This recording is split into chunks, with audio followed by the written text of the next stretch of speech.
భద్రాద్రి కొత్తగూడెం జిల్లాలో ఎన్నికైన కాంగ్రెస్ సర్పంచులను మంత్రి పొంగులేటి శ్రీనివాసరెడ్డి సత్కరించారు. ఈ సందర్భంగా ఆయన మాట్లాడుతూ గ్రామస్థాయి ఎన్నికల్లో విజయం రాజకీయ పార్టీలకు ఆయువు పట్టు అన్నారు. ఏ పార్టీ బతకాలన్నా, ఏ రాజకీయ నాయకుడి తలరాత మారాలన్నా గ్రామస్థాయి ఎన్నికలు కీలకమన్నారు.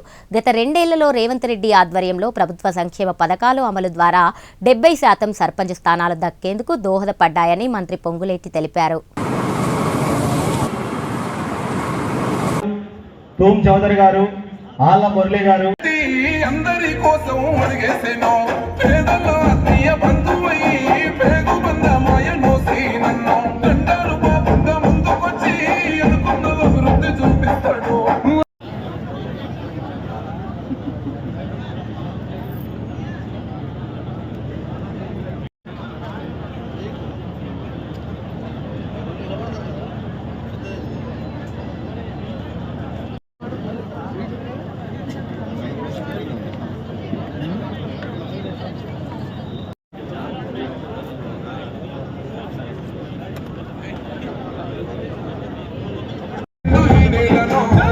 గుర్తు జెండా పట్టు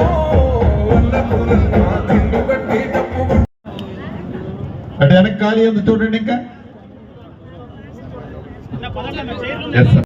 చాలా శుభదినం. వేదిక మీదకి వచ్చినటువంటి మా అన్న అశ్వరావుపేట ఎమ్మెల్యే ఆది నారాయణ గారు ఒకసారి వేదిక పరిచయం కావాల్సిందిగా ఈ మొత్తంలో యునానిమస్ వచ్చేసి మనకి తాటి రామకృష్ణ గారు, యునానిమస్ అశ్వరావుపేట మండలంలో.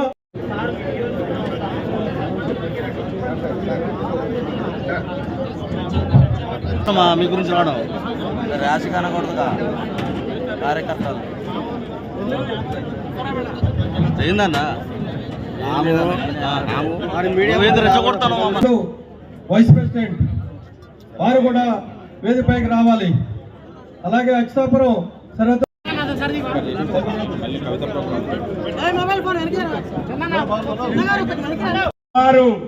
400 మంది సర్పంచుల్ని 3 రంగుల జెండాని రెపరెపలాడించే విధంగా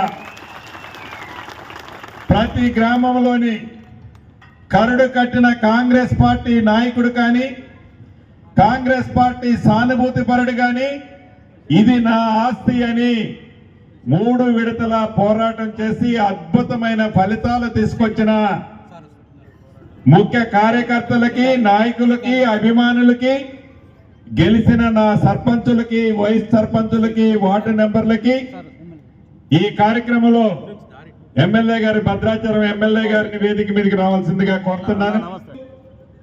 ఆనాటి మీ దీవెనలతో, ఆనాటి మీ కష్ట ఫలితంతో ఈనాడు తెలంగాణ రాష్ట్రంలో ఒక్క సీటు జరిగిందన్న.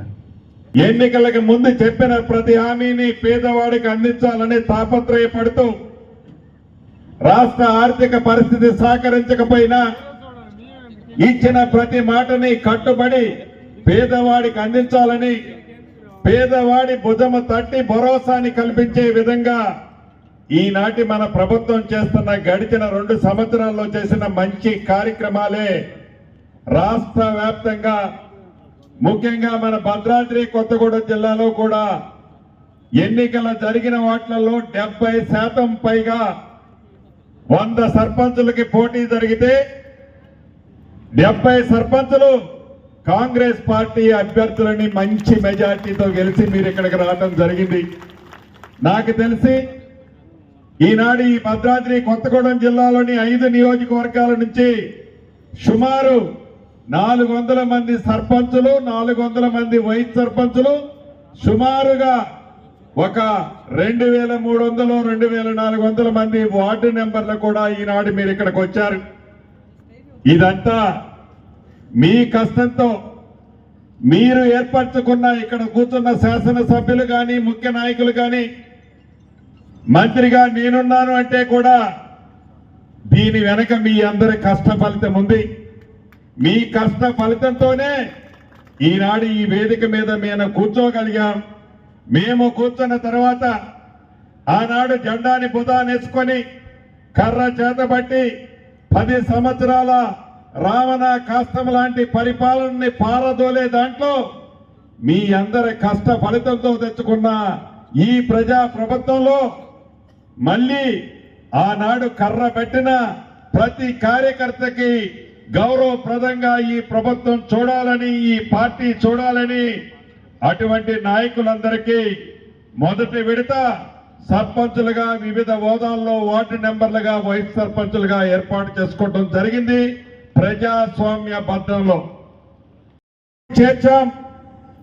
ఇంకా చేర్చాల్సిన హామీలు ఉన్నాయి. బరాబర్ ప్రతిపక్షం ఏదైతే కారుకూతలకు వస్తుందో పింక్ కలర్ పేపర్లు మీకేంటి మీకంటే మాకే ఎక్కువ సీట్లు వచ్చాయని వారి పత్రికలో ప్రింట్ ఎంచుకుంటున్నాయో, వారికి ఎక్కడెక్కువ వచ్చినాయో, ఏ గ్రామ పంచాయతీలో వారు గెలిచారో ఏమీ కనిపించదు. వారి పేపర్ మీద మటుకు అంకెలు, బ్రహ్మాండమైన అంకెలు చూపించి ఇంకా మసిపూసి మారేడికాయ చేయాలనే తాపత్రయపడే వారి సిద్ధాంతం చూస్తుంటే నవ్వొస్తుంది. ఏది ఏమైనా ఇది ప్రజా ప్రభుత్వం. గౌరవ ముఖ్యమంత్రి రేవంత్ రెడ్డి గారి ఆలోచనలకు అనుగుణంగా ఒక్క భద్రాద్రి కొత్తగూడెం జిల్లానే కాదు,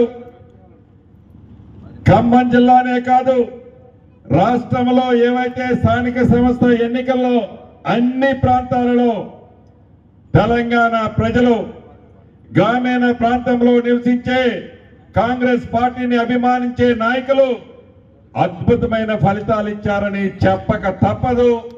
దానికి కారణం గడిచిన 2 సంవత్సరాలలో నిజాయితీతో, చిత్తశుద్ధితో ఈ ప్రభుత్వం గౌరవ ముఖ్యమంత్రి రేవంత్ రెడ్డి గారు కానీ, కేబినెట్ కానీ, సహచర ఎమ్మెల్యేలు కానీ, ఎంపీలు కానీ వీరందరి కష్ట ఫలితం ఈ స్థానిక సంస్థ ఎన్నికల ఫలితాలు. ఈ ఫలితాలే కాదు, రాబోయే ఎంపీటీసీ, జెడ్పీటీసీ, మున్సిపల్ కార్పొరేషన్ ఎన్నికలు కానీ ఏ ఎన్నికలు వచ్చినా మొన్న మీరు చూశారు జూబ్లీ హిల్స్ బై ఎలక్షన్ లో అని దురదృష్టవశాత్తు అక్కడ ఉన్న శాసనసభ్యులు మాగంటి గోపి గారు మరణిస్తే ఆ స్థానం బీఆర్ఎస్ పార్టీది. కానీ బై ఎలక్షన్ లో జూబ్లీ హిల్స్ సంబంధించిన ఓటర్ మహాశయులు కూడా గెలుపంటే అలా ఇలా గెలుపు కాదు, సుమారు 25,000 ఓట్ల మెజార్టీతో అద్భుతమైన ఫలితం అక్కడిచ్చారు. దాని తర్వాత జరిగిన ఈ స్థానిక సంస్థ ఎన్నికల్లో గ్రామీణ ప్రాంతంలోని కాంగ్రెస్ పార్టీ సానుభూతి పరులు, న్యూట్రల్ ఓటర్స్ కూడా కాంగ్రెస్ పార్టీకి పూర్తి మద్దతు తెలిపారు. భవిష్యత్తులో కూడా ఇదే పద్ధతిలో ఉండే విధంగా ఈ ప్రభుత్వం ప్రజలు కోరుకునే విధమైన పరిపాలన ఇస్తుందని కూడా ఈ వేదిక ద్వారా మీకు తెలియజేస్తున్నాను.